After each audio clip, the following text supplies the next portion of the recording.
Hello friends, मैं हूं Garima Verma. Welcome to my YouTube channel Garima maths classes. Guys, आज हम बात करेंगे बीएससी एग्रीकल्चर की बुक एलिमेंट्री मैथमेटिक्स के अंदर चैप्टर नंबर 4, जिसका नाम है रेखा का समीकरण तथा रेखा चित्र, यानी कि equation and graph of straight line. इस चैप्टर के क्वेश्चन 28 से लेकर 32 तक हम इस वीडियो के अंदर डिस्कस करेंगे।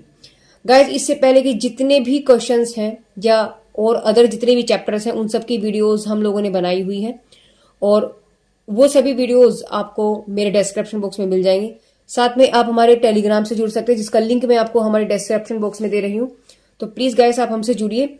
और अगर अभी तक आपने मेरे चैनल को सब्सक्राइब नहीं किया तो प्लीज सब्सक्राइब करके साथ में बेल आइकन को क्लिक करना बिल्कुल ना भूलें, जिससे नए नए नोटिफिकेशन आपको मिलते रहे।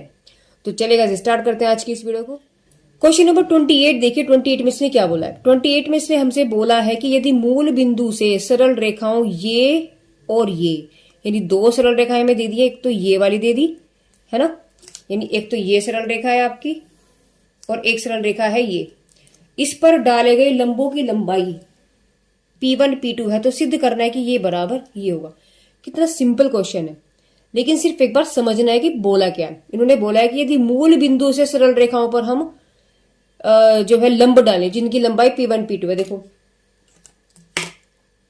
क्या इसका फॉर्मूला, इसका पहले फिगर बनाते हैं। फिगर जब तक नहीं बनेगा गाइस, आपको चीजें समझ नहीं आएंगी, है ना। देखिए, ये आपके पास एक्सिस हो गए, ठीक है ना। अब इन दोनों पर आपके पास लाइंस हैं, तो मैंने माना लाइंस कुछ इस तरीके से हैं। एक तो इधर जाएगी और एक ऐसे जाएगी, ठीक है। अब इन लाइंस के हम जो इन्होंने हमें लाइंस के जो नाम दिए हुए वो भी हम लिख लेते हैं। देखिए, प्लस वाली को उधर बनाएंगे, माइनस वाली को उधर बनाएंगे, ठीक है। तो प्लस वाली का नाम है आपके पास x sine theta plus y cos theta, और ये आपके पास इज इक्वल टू में, तो इसको हम इधर ले आते तो माइनस करके वैल्यू लिख देते, minus a sine theta cos theta is equal to 0, ठीक है। ऐसे ही इस वाले को लिख लेते हैं। ये क्या बनेगा? X cos theta minus y sine theta, और इसको भी उठाकर इधर ले जाए तो ए माइनस के ए कोस टू थीटा इक्वल टू 0, ठीक है बात। इसका नाम आपके पास, ये वाली लाइन आपके पास L1 आप इसे मान लीजिएगा, L2 आप सॉरी, इन्होंने P1 इसको दिया तो हम L1 तो इसको मानेंगे और L2 हम इसको मानेंगे, ठीक है। अब इन्होंने क्या बोला है? लंब की लंबाइयां दी है, तो मैंने ये लंब डाल दिया। ये ओरिजिन पॉइंट है, ओरिजिन पॉइंट आपके पास क्या होता है? 0 0, तो ये आपके पास लंब हो गया, ठीक है। यहां से ओरिजिन से डालना है ना, तो ये आपके पास लंब हो गए। अब जो लंब है, इन्होंने बोला है कि इस रेखा के लिए लंब की लंबाई P1 है, यानी इस रेखा के लिए आपके पास लंब की लंबाई कितनी है? P1 है, यानी ये तो आपके पास डिस्टेंस कितना है? P1 है। और इस रेखा के लिए P2 है। देखो, इस पर डाले गए लंबों की लंबाई इतनी है क्रमशः, तो P1 P2, यानी इसके लिए P1 है, इसके लिए P2 है, तो नीचे वाले के लिए, तो ये आपके पास डिस्टेंस P2 हो गया, ठीक है। फिगर हमारे पास बनकर रेडी हो गया। अब हमें सिर्फ क्वेश्चंस को करना है कि उसने क्या हमें दिया और क्या हमें निकालना है। अब हमें इसमें कुछ बाकी नहीं रहा, तो हमें सिर्फ इसमें फॉर्मूले में उठा करके वैल्यू रखनी है। देखिए, इन्होंने बोला मूल बिंदु से सरल रेखाओं पर सरल रेखाएं ये और ये हैं, इन पर लंब डाले गए, तो मूल बिंदु ये हो गया। इस रेखा पर भी लंब डाल दिया, इस रेखा पर भी हमने लंब डाल दिया, और लंबों की लंबाई P1 P2 है, P1 और P2 है, तो सिद्ध करना है कि ये बराबर ये होगा। सबसे पहले हम लोग क्या करेंगे? देखिए, हमें फॉर्मूला पता है गाइस कि जब आपके पास कोई एक रेखा दी हुई हो और ओरिजिन से, यानी किसी पॉइंट से, नहीं ओरिजिन से किसी भी पॉइंट से, मतलब एनी पॉइंट, मैं किसी भी पॉइंट से बात कर रही हूँ, जब किसी पॉइंट से उस पर लंब डाला जाता है तो उसका जो लंब की जो लंबाई होती है वो क्या होती है? यानी कि यहां पर हम लिखेंगे लंब की लंबाई,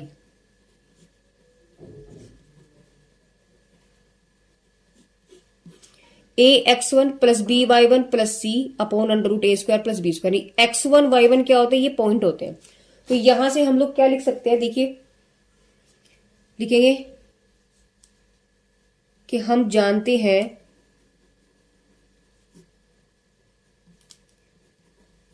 किसी बिंदु x1 y1 से किसी रेखा रेखा का नाम लिखेंगे a x plus b y plus c equal to 0 पर डाले गए लंब की लंबाई।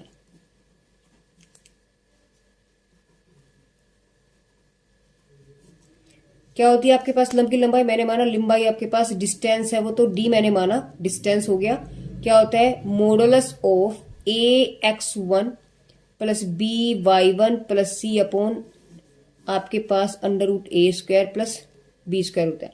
तो अभी आपके पास लाइन x और y में थी, लेकिन यहाँ x1 y1, इसका मतलब x y की जगह हमने ये पॉइंट उठा करके रख दी। तो बस यही काम हमें यहाँ पर करना है। तो यहां से हम क्या करेंगे, लिखेंगे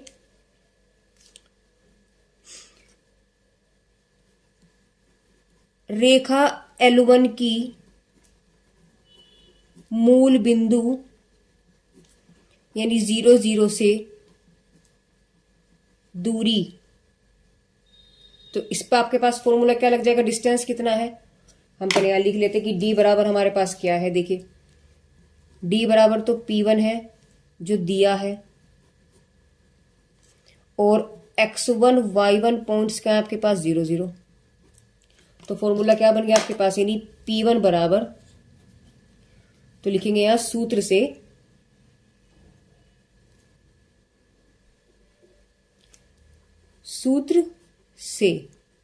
देखो d की वैल्यू कितनी होगी आपके पास? P1 बराबर मॉडुलस ऑफ a की वैल्यू क्या होगी आपके पास? देखिए अच्छा सॉरी, हमें पहले a और b और c भी निकालना पड़ेगा, ठीक है ना?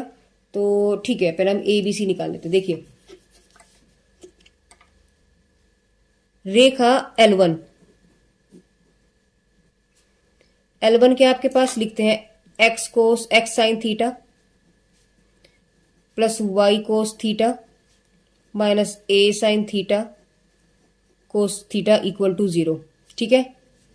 कि ax plus b y plus c equal to 0 से तुलना करने पर,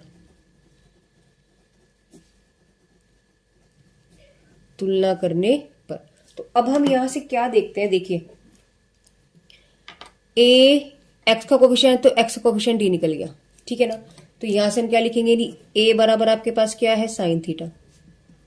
b बराबर आपके पास देखो y का कोफिशिएंट हुआ b, तो ये b निकल गया है ना, यानी cos थीटा आपके पास आ गया, cos theta.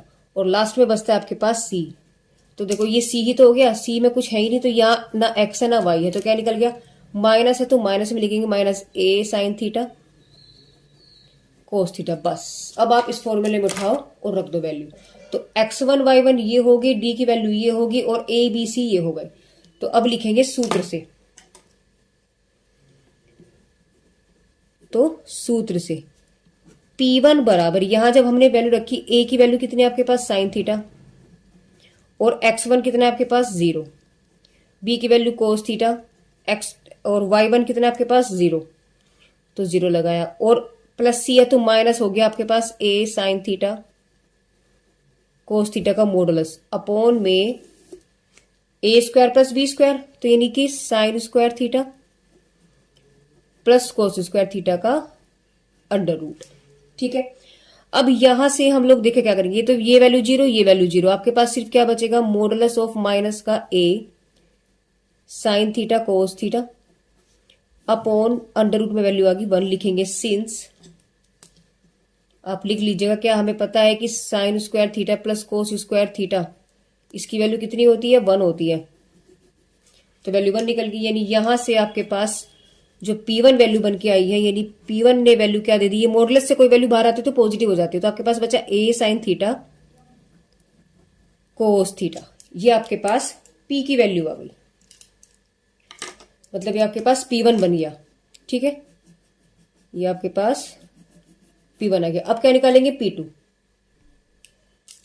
Same the situation जैसे हमने L1 के लिए किया ऐसे हम L2 के लिए करेंगे। तो लिखेंगे रेखा L2 की वैल्यू है ये x cos theta minus y sine theta और माइनस का a cos 2 theta equal to 0। इसकी भी हम किससे करेंगे? ax plus b y plus c equal to 0 से तुलना करने पर। जब हम तुलना करेंगे गाइस तो ठीक उसी तरीके से a बराबर आपके पास क्या आ जाएगा यहां से कोस थीटा,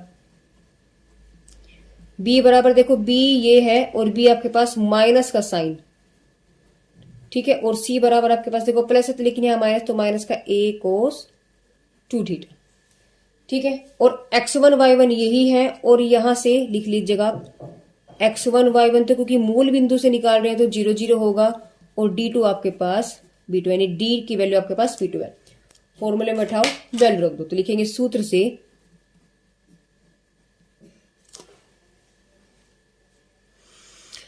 क्या बन जाएगा आपके पास, देखिए सूत्र में वैल्यू रखेंगे यहां, यानी कि P2 बराबर मॉडुलस ऑफ a की वैल्यू आपके पास कितनी होगी कोस थीटा इंटू 0 क्योंकि x1 आपके पास 0 है, b की वैल्यू आपके पास माइनस के साइन थीटा इंटू 0 और c की वैल्यू आपके पास माइनस का a cos 2 theta modulus upon में वैल्यू आपके पास क्या आ जाएगी अंडर रूट के अंदर साइन स्क्वायर थीटा और कोस स्क्वायर थीटा, तो a स्क्वायर आपके पास क्या होगा कोस स्क्वायर थीटा और प्लस में माइनस साइन स्क्वायर थीटा की वैल्यू आपके पास साइन स्क्वायर ही रह जाएगी।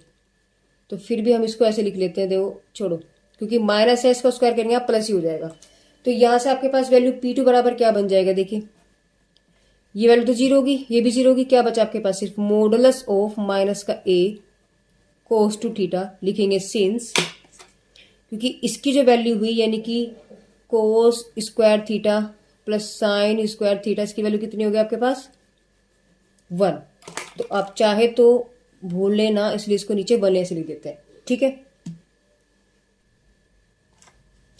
तो यहां से आपके पास P2 बराबर क्या निकल के आ गया, यानी P2 बराबर आपके पास आ गया a कोस 2 थीटा, ठीक है, ये आपके पास P2 की वैल्यू बन के आ गई। अब हमारे पास P1 भी है और P2 भी है, ठीक है, यानी इसको आप कैपिटल A मान लीजिएगा, इसको आप कैपिटल B मान लीजिएगा, ठीक है ना। अब हमें क्या शो करना है, लिखेंगे शो दैट, ब्लैक से लिखते हैं इसको ना, सिद्ध क्या करना था हमें, सिद्ध करना है क्या 4P1 का स्क्वायर प्लस P2 का स्क्वायर, ठीक है। तो हम ये वाली साइड हम लेकर के चलेंगे, तो जब हम ये साइड हम लेकर के चलेंगे देखो P1 की वैल्यू कितनी है आपके पास ये रही, तो यहाँ वैल्यू उठाओ वो रखो, तो 4P1 की वैल्यू आपके पास होगी a साइन थीटा और कोस थीटा का स्क्वायर प्लस P2 की वैल्यू होगी आपके पास ये वाली, तो यहाँ लिखेंगे a कोस 2 थीटा का होल स्क्वायर। अब इसका काम तो हमारा फिनिश हो गया, अब इस पे आते हैं, देखिए ये क्वेश्चन बन गया। अब इसका आंसर क्या आना चाहिए आपके पास मिला करके a स्क्वायर आना चाहिए, तो यहां से आपके पास बन जाएगा 4a स्क्वायर साइन स्क्वायर कोस स्क्वायर थीटा प्लस, इसमें से भी कुछ नहीं बन के आया, हम लोग क्या कर सकते हैं,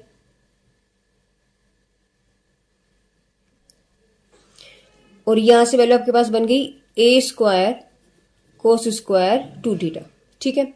इसको देखिए हम वैसे क्या कर सकते हैं, इसमें से अगर मैं ये a स्क्वायर तो बाहर ले लूं और 4 साइन थीटा रह गया इस थीटा और कोस स्क्वायर थीटा ये एक साथ ले लो वैसे, plus a square cos square 2 theta, यानी a स्क्वायर इसे हम क्या लिख सकते हैं 2 और साइन थीटा कोस थीटा पूरे का होल स्क्वायर, तो देखो इसका स्क्वायर करेंगे तो 4 आ जाएगा, इसका स्क्वायर करेंगे तो ये आ जाएगा, इसका स्क्वायर करेंगे तो ये आ जाएगा, हम इन्हें इसको ऐसे लिखा, प्लस आपके पास a कोस स्क्वायर 2 थीटा है, पूरे में से आपने a स्क्वायर कॉमन ले लिया, अब ये नहीं लेते, चलो इसको, ये आपके पास फॉर्मूला बन गया साइन स्क्वायर 2 थीटा, ठीक है ना। यहां से a square cos square 2 theta लिख लेते हैं क्योंकि सिंस हम यहां लिख लेते हैं, हमें पता है कि साइन 2 थीटा बराबर 2 साइन थीटा कोस थीटा होता है, ये फॉर्मूला होता है, आपने पढ़ा भी होगा क्लास 10th में ना। दोनों में से आप a स्क्वायर को बाहर ले लो, तो a स्क्वायर को माना गया, क्या बचा आपके पास sine square 2 theta plus cos square 2 theta, और इस पूरे की वैल्यू क्या बन जाएगी आपके पास 1, यानी 4P1 का स्क्वायर प्लस P2 का स्क्वायर इक्वल टू आपके पास a स्क्वायर आ गया। और गाइज यही हमें शो करना था, यही हमें क्या करना था शो करना था।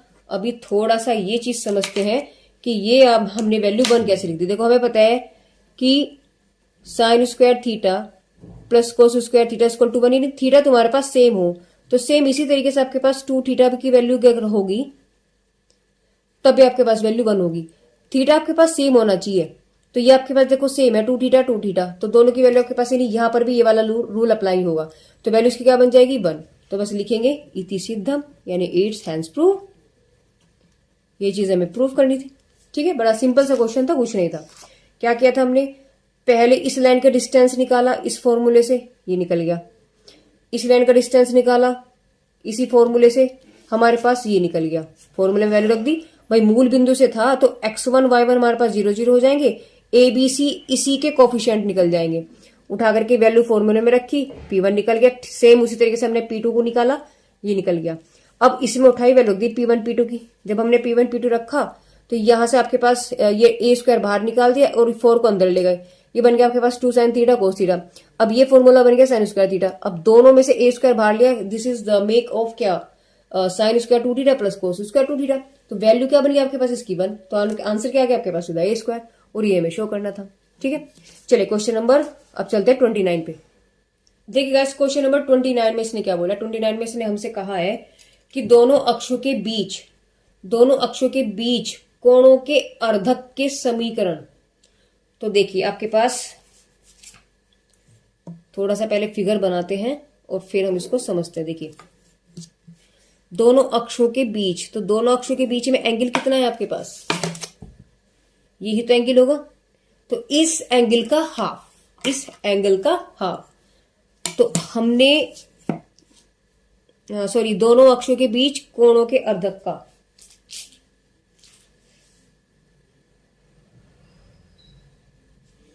तो इसका भी आप अर्धक कर दो, यानी कि इस एंगल का आप अर्धक कर दो। भाई एक एंगल तो ये बना आपके पास, एक एंगल ये बनेगा, तो इन दोनों का आप हाफ कर दो। तो जब आप हाफ करेंगे तो ये वैल्यू, ये रेखा आपके पास कुछ ऐसे जाएगी और यहां से लाइन आपके पास कुछ ऐसे जाएगी। ठीक है ना, ऐसी तो जाएगी। अच्छा जी, चलिए तो यहां से अगर हम देखें तो ये वाला एंगल कितना होगा आपके पास, क्योंकि पूरा हमारे पास 90 होता है, अब उसका हाफ कितना हो गया 45। ठीक है, अच्छा ये एक्स एक्सिस है, ये वाई एक्सिस है, तो यहां से, और ये वाला एंगल कितना बनाएगा, इसको ऐसे बना लेते, देखो यहां से ऐसे जाएगा, ये तो ऐसे गया, और ये वाला आपके पास यहां से ऐसे जाकर के इसको मीट करेंगे। तो देखो ये 45 है और ये कितना आपके पास 90 होगा। भाई देखो ये यहां से यहां तक तो 90 ही है आपके पास, और ये कितना हो गया, ये भी 90 का हाफ कितना हो गया 45। तो ये 45 निकल गया और ये आपके पास 90 है, तो टोटल हमारे पास कितना निकल गया 135। ठीक है, ये एंगल हमारे पास निकल गए। अब देखो लिख भी लेते हैं। देखिए हमें पता है कि अक्षों, लिखेंगे y अक्ष x अक्ष पर लंब होता है ना, इसका नाम ओ रख लो। जब लंब होता है तो इसका मतलब हमारे पास एंगल वाई ओ एक्स, इसे लिख लो एक्स डैश। तो लिखेंगे एंगल वाई ओ एक्स बराबर आपके पास कितना हो गया 90। ठीक है, तो और ऐसे आपके पास angle Y O X dash भी आपके पास 90 डिग्री हो गया। हमें ये चीज पता लगी कि ये भी 90, ये भी 90। अब हमने अर्धक किया है तो हमें क्या करना है, लिखेंगे तो एंगल वाई ओ एक्स का आधा कितना हो जाएगा, यानी कि 90/2, यानी कितना आ गया आपके पास 45 एंगल। तो ये 45 आ गया। ऐसे आपके पास कितना निकल जाएगा, एंगल वाई ओ एक्स का आधा कितना निकल गया, ये भी 90/2, यानी आपके पास 45 डिग्री निकल गया। ठीक है, 45 निकल गया। अब ये देखिए, तो अगर मैं देखूं तो ये वाला भी 45 है और ये वाला भी 45 है, तो इसका मुझे कोई मतलब नहीं लेना, क्योंकि हमें तो जो एंगल लेना है वो यहां से मीट कराते हैं हम। तो आपके पास यानी कि ये 45 है, ये भी आपके पास 45 है और ये भी आपके पास 45 है, तो तीनों 45 को ऐड कर दो, कितना निकल जाएगा 35। तो यहां से हमने एंगल निकाला, यानी इसका नाम एम और एन निकालो। तो दैट इज, हम इसलिए कह सकते हैं कि एंगल एम ओ एक्स की वैल्यू तो आपके पास 45 डिग्री हुई, तथा एंगल आपके पास क्या हो जाएगा एक्स ओ एन की वैल्यू कितनी होगी आपके पास 45 प्लस 45 प्लस 45, यानी आपके पास 135 डिग्री होगी। ठीक है, अब हम क्या करेंगे, हमें निकालनी है प्रवणता रेखा का लाइन। तो मूल बिंदु आपके पास क्या है, 0 0 है। ये मूल बिंदु आपके पास कितने हैं, 0 0 है। जब मूल बिंदु आपके पास, यानी यहां से लिखेंगे मूल बिंदु 0 0 हो गए। और अब हम निकालेंगे रेखा OM, जो OM है का समीकरण। तो जब इसका हम समीकरण निकालेंगे, समीकरण तो हमें याद है गाइस क्या होता है, किसी भी रेखा का समीकरण होता है y माइनस के y1 equal to m x minus के x1, यही तो होता है फॉर्मूला। तो हमारे पास x1 y1, इसको हम यहाँ काट देते हैं गाइस। मैंने सोचा था आ जाएगा क्वेश्चन, बट यहाँ नहीं आया। पूरा पेपर ही आपका यूज होने वाला है, ठीक है। देखो y minus y1 equal to m x minus के x1। तो आपके पास यहां से अगर देखा जाए तो x1 y1 तो यही पॉइंट हो गए, x1 y1। तो यहां से हमारे पास निकल जाएगा। अब क्या चाहिए सिर्फ हमें m, तो लिखेंगे यहां परवणता के लिए, क्या लिखेंगे यहां पर, परवणता के लिए, परवणता के लिए कौन सी रेखा, रेखा आपकी OM है। तो अब देखिए हमें पता है फॉर्मूला क्या होता है आपके पास, tan थीटा होता है m बराबर, अगर हमारे पास एंगल गिवन होता है तो m की वैल्यू आपके पास क्या निकलेगी, tan 45, और 45 की वैल्यू होती है 1। तो यानी आपके पास OM की परवणता निकल गई, OM की परवणता निकल गई। तो जब परवणता निकल गई तो आप यहां लिखेंगे कि रेखा OM का समीकरण, रेखा OM यानी इसका समीकरण, OM का समीकरण। तो रखो वैल्यू, देखो y माइनस y1 की वैल्यू कितनी होगी आपके पास, 0। m की वैल्यू कितनी आ गई अभी आपके पास, देखिए 1 आ गई। तो यहां आप उठा करके रखेंगे 1, और x माइनस x1 की वैल्यू 0, अभी तो हमने रखा है क्योंकि ये आपके पास x1 y1 है, तो 0 0 हो गया। तो यहाँ पे 0 आ गया। तो वैल्यू आपके पास क्या निकली, y बराबर x। तो ये आपके पास समीकरण निकली है, किसकी है ये लिखेंगे, रेखा OM का समीकरण, ठीक है। अब हम किसकी समीकरण निकालेंगे, अब निकालेंगे हम रेखा इसकी ON की। तो लिखेंगे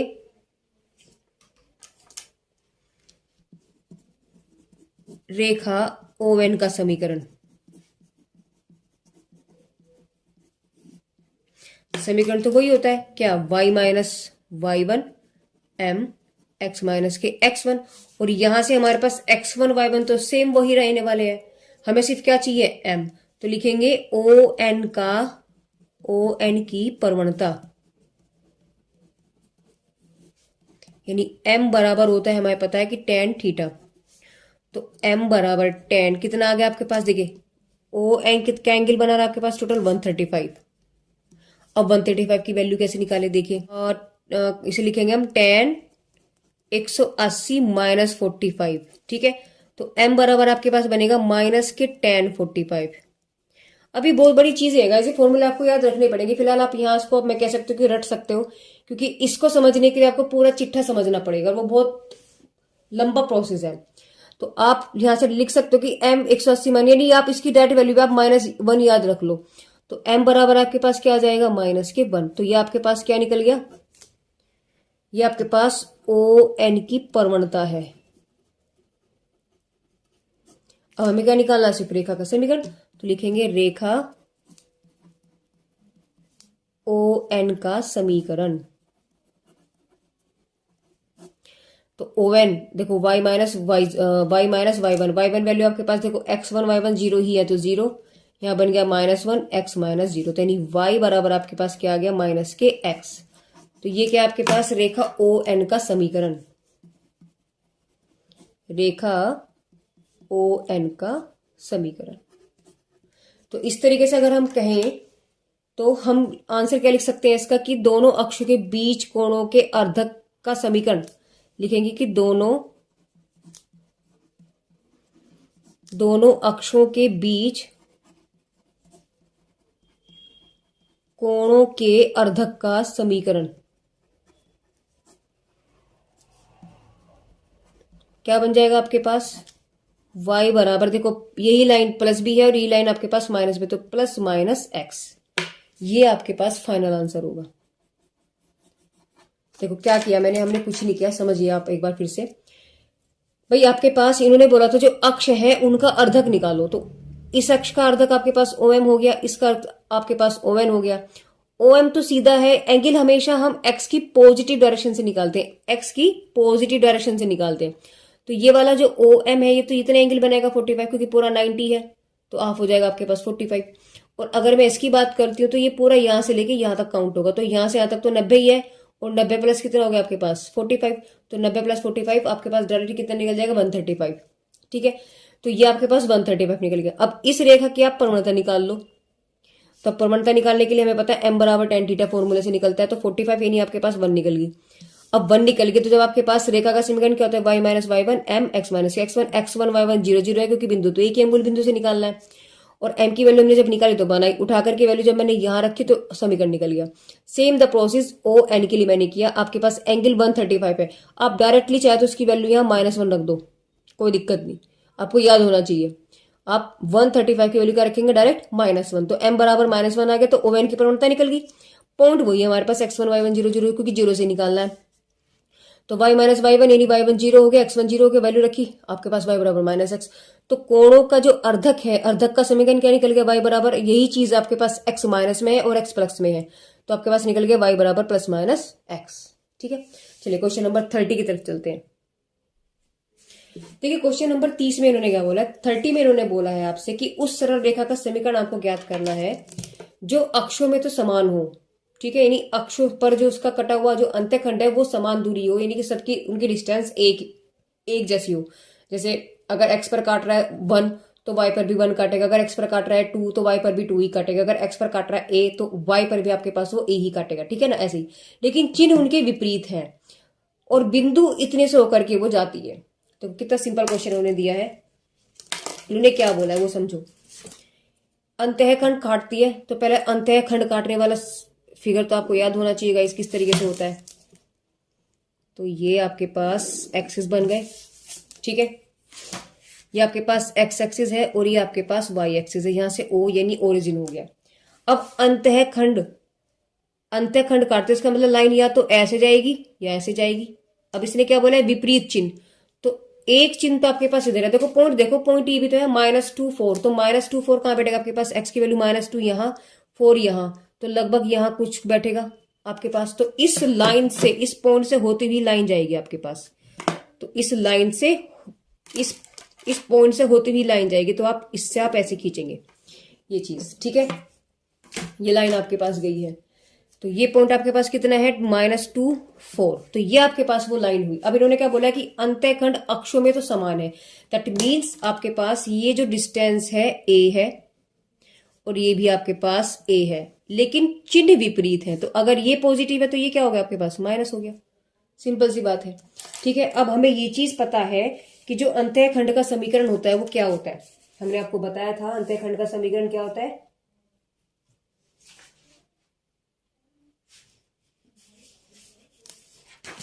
देखिएगा जब हमने बेस पढ़ाया था तब हमने आपको बताया था कि अंतःखंड रूप क्या होता है। देखो x/a + y/b = 1, याद कीजिएगा, है ना, क्योंकि x आपके पास a जो है x अंतःखंड हुआ, b आपके पास y अंतःखंड हुआ। अब ये a इधर ना होकर के आपके पास इधर है, क्योंकि विपरीत दिशा में उसने बोला था, तो ये आपके पास कहाँ कट रहा है, इधर कट रहा है, इस साइड, तो इधर a रहेगा, इधर जाके आपके पास -a हो जाएगा। तो समीकरण आपके पास क्या होती है, x/a + y/b = 1।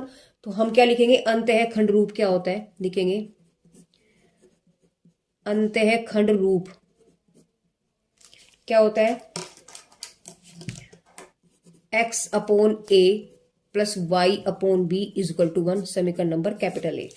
ठीक है, तो यहां से आपको a और b की वैल्यू देखो क्या बन गया, a आपके पास क्या होता है, हम यहां लिख सकते हैं कि a बराबर आपके पास x अंतःखंड होता है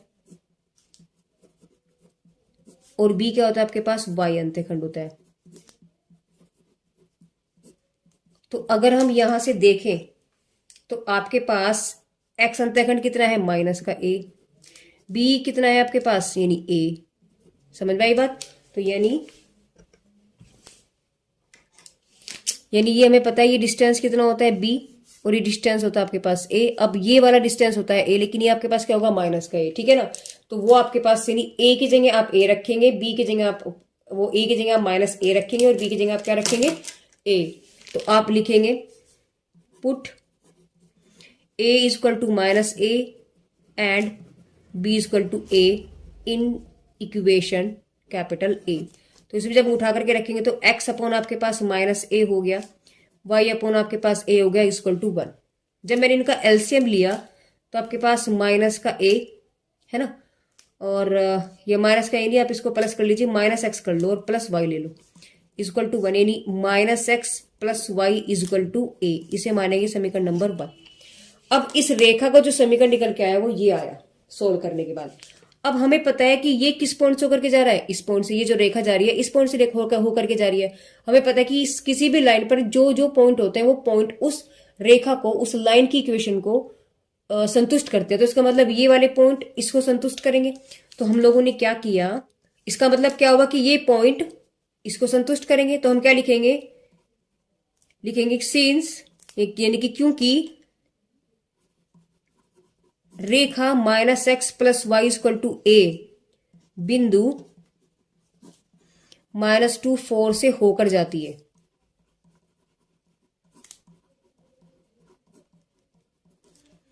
अतः बिंदु -2 4 रेखा के समीकरण को संतुष्ट करेंगे, रेखा के समीकरण को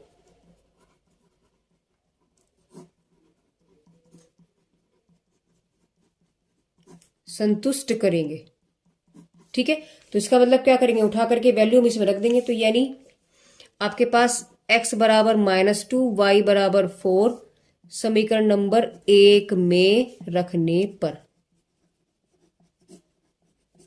अब समीकरण नंबर 1 तो आपके पास ये है ही, तो आपने क्या लिखा, लिखेंगे फ्रॉम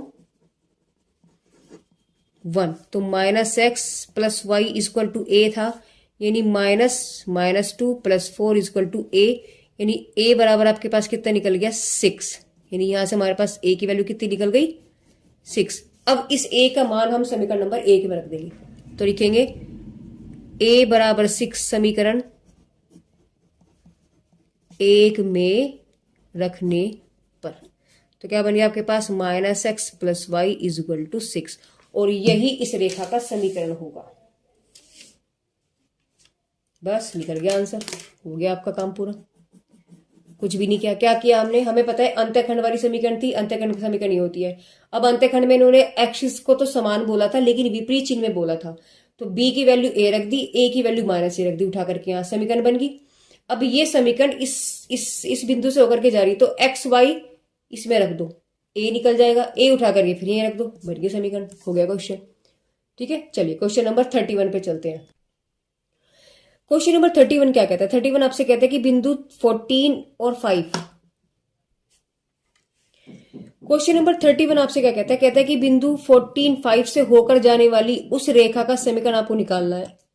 यानी जो सरल रेखा है जो हमें निकालनी है वो इस बिंदु से होकर के जाती है और जिसके द्वारा दोनों अक्षों पर काटे गए अंतःखंडों का योग 2 है। यानी अंतःखंड कहते समझ जाओ, फिगर तो आपके पास अंतःखंड वाला होने वाला है। तो अंतःखंड का पहले फिगर ही बना लेते हैं हम, ठीक है ना। अंतःखंड का फिगर तो कुछ ऐसे होता है, दोनों एक्सिस को काटते हुए, दोनों एक्सिस को काटते हुए। तो अंतःखंड की जो समीकरण आपके पास, यानी आपके पास जो रेखा जाएगी वो ऐसे जा रही है, इतना तो बात हमें समझ में आ गई। ये रेखा आपके पास जा रही है, ठीक है, और ये रेखा 14, एक्स की वैल्यू 14 है, वाई की वैल्यू 5 है, तो लगभग यहां ये पॉइंट बैठेगा 14 5। एक्स का डिस्टेंस आपके पास 14 होगा और वाई की वैल्यू 5 होगी, तो लगभग यहाँ आपके पास पॉइंट बैठेगा। ठीक है, अब इसने क्या बोला है, हमें पता है कि ये डिस्टेंस कितना होता है a और ये डिस्टेंस कितना होता है b। ये x एक्सिस हो गया और ये y एक्सिस हो गया, ठीक है ना। अब देखिए इन्होंने क्या दिया है, इन्होंने बोला है कि अंतःखंडों का योग, तो अंतःखंड तो ये और ये हुए ना आपके पास, तो लिखेंगे अंतःखंडों का योग।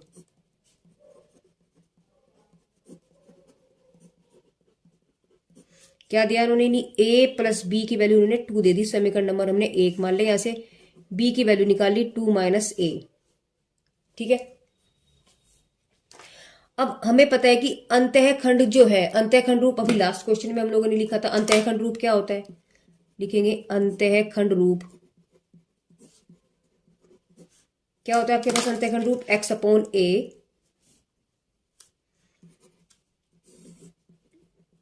X upon a y upon b is equal to 1, यही तो होता है। अब इसमें उठा करके हम क्या रखेंगे, रखेंगे यहां इस समीकरण में b बराबर 2 माइनस ए रखने पर, तो हम यहां रखें क्योंकि ये वाली वैल्यू है, इसको उठा करके यहां रख दो, ये वैल्यू उठाओ और यहां ठोक दो, तो आपके पास क्या बन जाएगा, ये देखिए एक्स अपॉन ए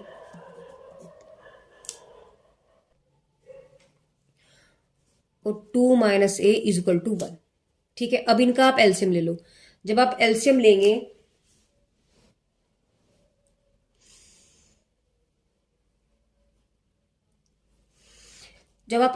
आपके पास क्या आ जाएगा, ए 2 माइनस ए और इसकी मल्टीप्लाई इधर हो जाएगी, यानी इसकी मल्टीप्लाई तो आप इधर कर दो, इसकी मल्टीप्लाई इधर कर दो, तो क्या बन गया आपके पास x 2 minus a plus y a is equal to 1। ठीक है, आगे इसको उठाओ उधर ले जाओ, इसको इधर ले जाएंगे तो आपके पास बन जाएगा 2x minus a x plus y a is equal to 2a minus a square बन गया। इसको आप लिखेंगे समीकरण नंबर 1। अब हमें पता है ये आपके पास रेखा का समीकरण आ गया, इस रेखा का समीकरण ये बन के आ गया। अब ये चीज हमें पता है कि ये रेखा किस पॉइंट से होकर के जा रही है, 45 से, तो लिखेंगे समीकरण 1 जो है, यानी रेखा जो है समीकरण 1 वाली रेखा बिंदु 14 से होकर के जाती है। जब ये इससे होकर के जाती है, अतः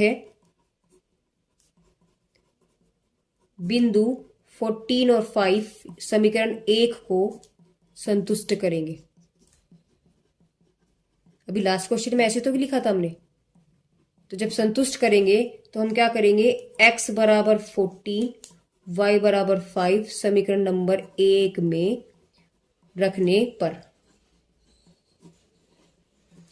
अच्छा, ये 1 माइनस को आप कैपिटल ए मान लो, ठीक है ना। अब ठीक है, ये वाली आपके पास ए होगी, तो जब आप इसमें वैल्यू रखेंगे आपके पास क्या बन जाएगा, इसको थोड़ा ब्लैक से कर लेते हैं, 2 इंटू 14 माइनस ए इंटू 14 प्लस y इंटू 5, ओ सॉरी 5 ए इंटू ए, ये गलत हो गया, ए इंटू वाई की वैल्यू 5 है ना आपके पास, इक्वल टू 2a माइनस का ए स्क्वायर। इसको जब मैंने सोल्व किया आपके पास क्या आ गया, 14 दूनी 28 माइनस के 14a प्लस के 5a equal to 2a minus a square. सब उठाओ एक तरफ ले आओ, तो आपके पास बन जाएगा ए स्क्वायर, ये दोनों वैल्यू कितनी होगी आपके पास 9, तो आपके पास ये बचेगा माइनस के 9a और माइनस के 2a is equal to 0। Sorry, आपके पास प्लस के 28 भी है, प्लस के 28 इक्वल टू 0।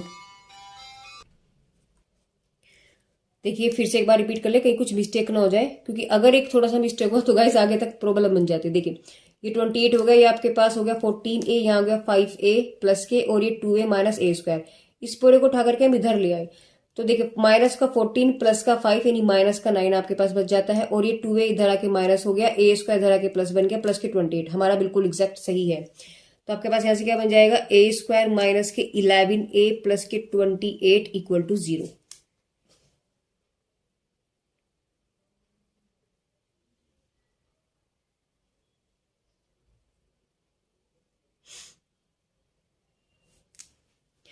अब हमें क्या करना है, यानी 28 के ऐसे फैक्टर जिनका सम करके 11 आ जाए, 7 चौक 28। तो यहां से हम लोग क्या करने वाले हैं, इसके फैक्टर जब हम करेंगे तो आपके पास क्या बन जाएगा, देखिए यानी ए स्क्वायर माइनस 7 चौक 28 और ए प्लस के 28 इक्वल टू 0। तो जब यहां से हमने किया तो ए स्क्वायर माइनस के 7a माइनस के 4a प्लस के 28 इक्वल टू 0, यानी ए इसमें से कॉमन लेंगे ए माइनस के साथ, माइनस 4 कॉमन लेंगे ए माइनस के साथ इक्वल टू 0। तो ए माइनस के 7 और ए माइनस के 4 इक्वल टू 0, यानी यहां से ए बराबर एक 7 आ गया और एक 4 आ गया, ए की 2 वैल्यू निकल के आ गई। तो जब 2 वैल्यूज हमारे पास बन के आ जाएंगे तो लिखेंगे, जब ए बराबर 7 है तो बी बराबर आपके पास क्या बन जाएगा, 2 माइनस ए होता है, यानी b बराबर 2 माइनस 7। इट मीन्स b बराबर -5। ठीक है, तो यानी कि आपके पास a बराबर 7 है और b बराबर ये बन गया। तो रेखा का समीकरण क्या बन जाएगा?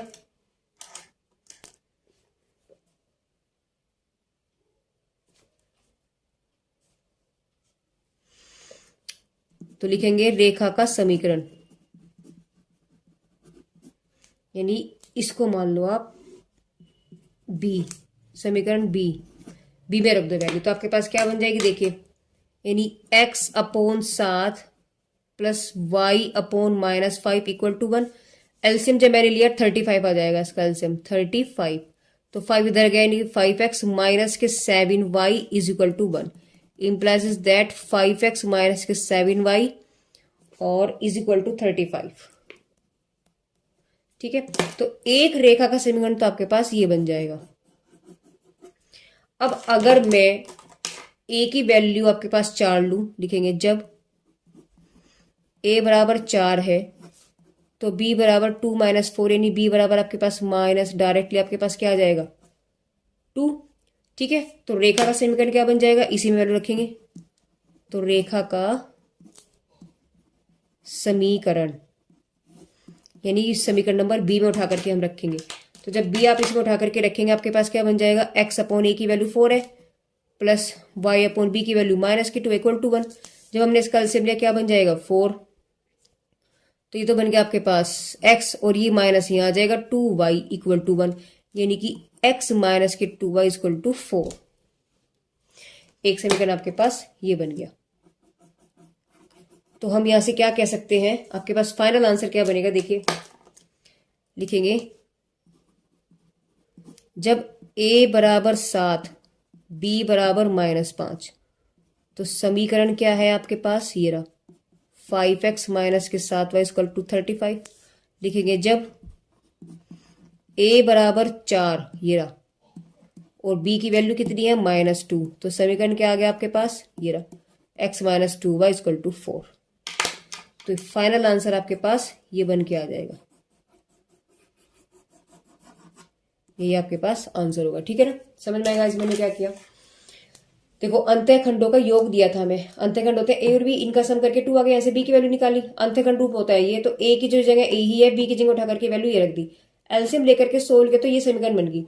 अब ये जो समीकरण है इस रेखा का ये तो रूप आया, अब इस रेखा पर पॉइंट ये है, इसका मतलब जो इस रेखा की समीकरण होगी वो इस ये बिंदु में रखेंगे तो संतुष्ट करेगा। तो ये पॉइंट उठा करके मैंने इसी में रख दिए। जब मैंने इसमें रखे तो देखो x बराबर 14 y बराबर 5 उठा करके मैंने इसमें रख दिए। मेरे पास बन के आ गई a² - 11 a प्लस 28 के ऐसे फैक्टर जिनका 11 आ जाए सम। तो 7 चौक 28 था, वैल्यू रखी, तो आपके पास फैक्टर बन के a-7 और a-4, यानी a की वैल्यू 7 और 4। जब a बराबर 7 रखा तो b के बराबर -5 आया। ये दोनों वैल्यू उठाओ इसमें रख दो, इक्वेशन बन गई। फिर a बराबर 4 है तो y बराबर b की वैल्यू आपके पास -2y, ये दोनों वैल्यू उठा करके फिर इसमें रख दो। तो क्या बन जाएगा समीकरण सोल्व करके x minus 2y equal to 4। तो ये नहीं आपके पास फाइनल क्या बन गया, जब a बराबर 7 b बराबर -5 है तो समीकरण ये है, a बराबर 4 है b बराबर -2 है तो समीकरण नंबर आपके ये वाली होगी। ठीक है, चलिए एक और क्वेश्चन कर लेते 32।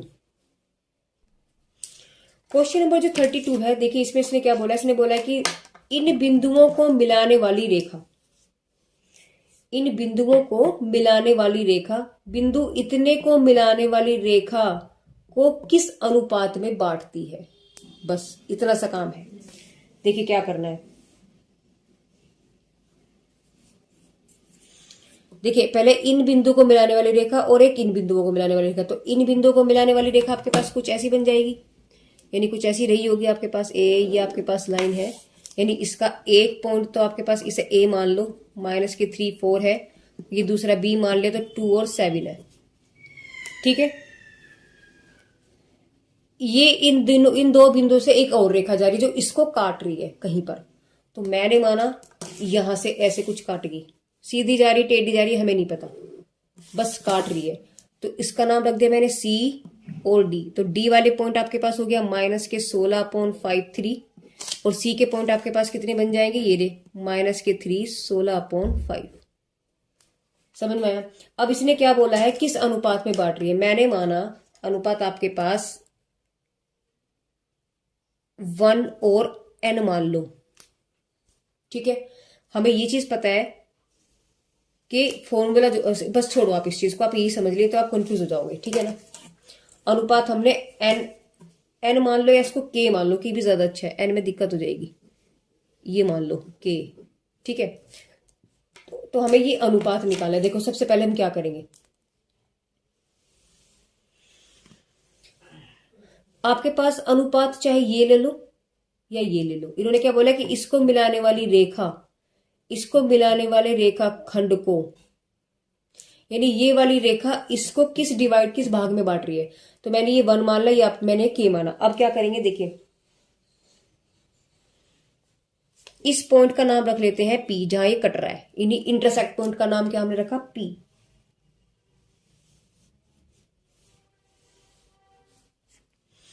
तो आपने जब हमने निर्देशांक ज्यामिति चैप्टर पढ़ा था, नहीं कोऑर्डिनेट ज्योमेट्री पढ़ा था गाइस, वहां हमने ये चीज पढ़ी थी, नोट करके लिख लेते हैं, कि जब आपके पास ये कोई लाइन है ए और बी, पॉइंट मैंने माना x1 y1, ये माना मैंने x2 y2, इस पर कहीं कोई पॉइंट r है, इसके पॉइंट हो गए x और y, और ये आपके पास m है और ये आपके पास n है, ठीक है।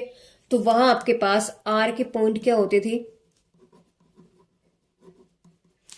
r के पॉइंट आपके पास क्या होते थे, देखिए mx2 plus nx1 upon m plus n, और y वाले क्या बन जाएंगे, सिर्फ इसमें y रख दो, तो my2 plus ny1 upon m plus n।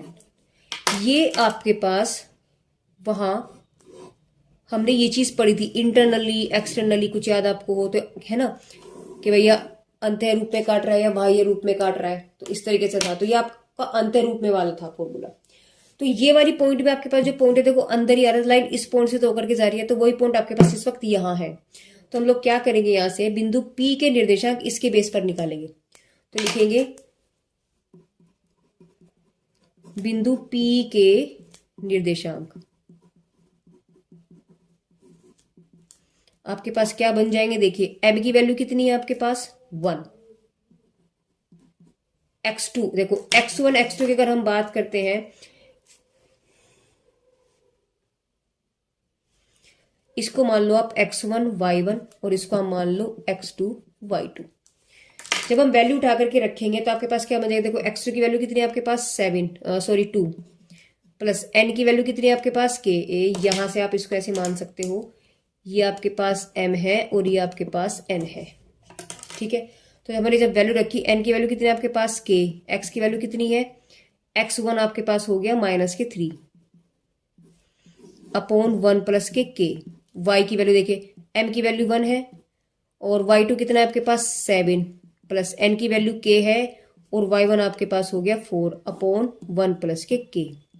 तो यहां से अगर हम देखें तो आपके पास p के निर्देशांक निकल जाएंगे 2 माइनस के 3k,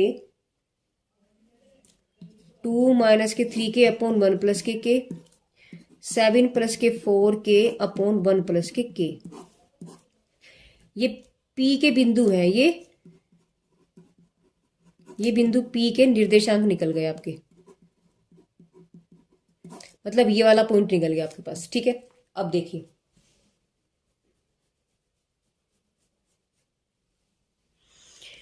अगर मैं ये रेखा निकाल लूं CD,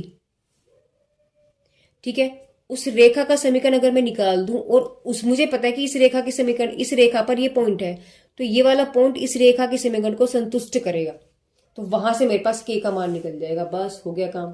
तो बस ये काम हमें करना है, लिखेंगे रेखा CD का समीकरण, रेखा CD का समीकरण, हमें पता है समीकरण क्या होता है, y माइनस के y1 m x माइनस के x1। तो CD का हम लिखेंगे रेखा CD की प्रवणता, रेखा CD की प्रवणता, यानी कि m मान कितना निकल जाएगा, y2 minus y1 x2 minus x1। इसके लिए आपके पास ये तो आपके पास इसे मान लो x1 y1, इसे मान लो x2 y2, किसी को भी कुछ भी मान लो आप, तो आपके पास क्या बन जाएगा, यानी इसको मैंने माना y2, ये x2, इसको मैंने माना x1 y2 इस रेखा के लिए, तो इस पर आपके पास क्या बन जाएगा, देखो y2 माइनस y1 यानी आपके पास बन गया 16 के बटे पी माइनस के है 3, तो माइनस के 3 हो गया, है ना। नीचे आ जाएगा आपके पास x2 कितना है -3 प्लस के 16/3। तो जब आप इसको सोल्व करोगे आपकी वैल्यू आ जाएगी, ये सारा कट गया आपके पास वैल्यू आ गई 1, यानी m आपके पास कितना निकल गया 1। तो रेखा CD का समीकरण क्या बन गया आपके पास, यानी रेखा CD का समीकरण देखिए y माइनस y1 हमारे पास कितना है 3, m की वैल्यू कितनी होगी 1, x माइनस x1 कितना आपके पास -16, यानी कि प्लस के 16/5। तो जब आप इसे सोल्व करेंगे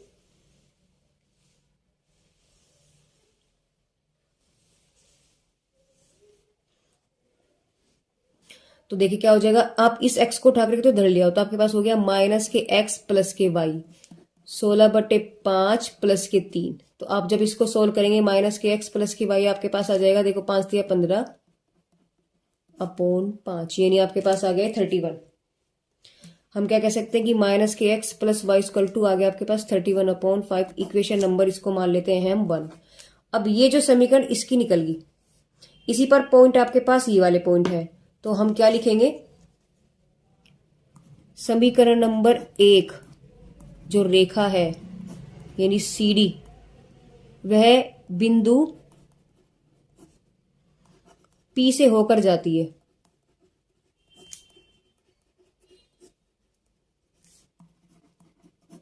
अतः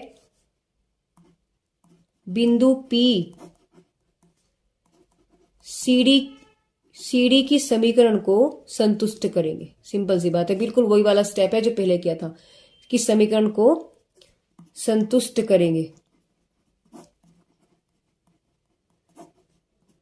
तो जब संतुष्ट करेंगे इसका मतलब x y की जगह वैल्यू उठा करके ये रख दो यहाँ, ये आपके पास x हो गया, ये आपके पास y हो गया, उठा करके दोनों वैल्यू यहाँ रख दो। तो आपके पास क्या बन जाएगा, माइनस के रखिएगा आप यहाँ पर, तो माइनस के 2 - 3k/1 प्लस के प्लस y की वैल्यू 7 + 4k/1 प्लस के और इक्वल टू हो गया 31/5।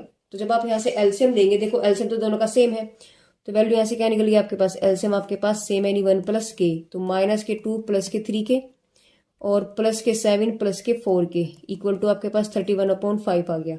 यानी जब आप इसे सोल्व करेंगे आपके पास क्या बन जाएगा, ऊपर आपके पास देखो 5 तो ये बच गया और 7 ये बच गया, इसमें मल्टीप्लाई कर दो 5 की और 31 यहाँ 1 प्लस के यहाँ। तो जब आप इसे सोल्व करेंगे आपके पास क्या बच जाएगा, देखिए, यानी आप इसमें करेंगे 25 + 7 × 5 = 35k is equal to 31 plus के 31k। इसको काट के दोबारा लिख देते हैं 31k। तो इस k को आप इधर ले आओ, यानी कि 35k माइनस के 31k is equal to 31 minus के 25। तो इसमें से आपने घटाया के आपके पास आ गया 4, यहां से आपने इसको घटाया आपके पास आ गया 6, तो यानी k की वैल्यू आपके पास आ गई 6/4, यानी आपके पास आ गया k बराबर 3/2। ठीक है, तो आपके पास अनुपात क्या था, अनुपात आपके पास m/n था, यानी 1/k था, तो 1/3/2। तो इस 2 को आप इधर ले जाओ तो आपके पास रेशो क्या बन जाएगा 2/3, यानी आपके पास जो रेशो बन के आया है वो 2/3 आया, यानी आपका जो अनुपात आया है वो ये आया है क्या, m/n आपके पास 2/3 आ गया। ठीक है, देखो क्वेश्चन फिर से एक बार समझ लेते क्या क्या इन्होंने बोला था, इन बिंदुओं को मिलाने वाली रेखा, इन बिंदुओं को मिलाने वाली रेखा को किस अनुपात में काटती है। तो मैंने क्या किया, मैंने इन बिंदु से पहले मैंने पी के पॉइंट निकाले, तो हमारे पास पी के पॉइंट ही निकल जाएंगे। अब क्या हुआ, ये पी के पॉइंट निकालने के बाद ये पॉइंट इस रेखा पर है, तो मैं क्यों ना इस रेखा का समीकरण निकाल लूं।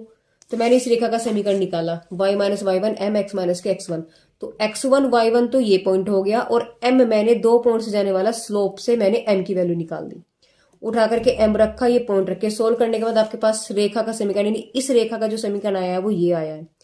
अब इस रेखा पर पॉइंट ये है, तो जितने भी पॉइंट होंगे किसी भी रेखा पर, वे सारे पॉइंट उस रेखा के समीकरण को संतुष्ट करते हैं, ये बात हमें पता है, ये चीज मैंने यहां पर भी लिखी है।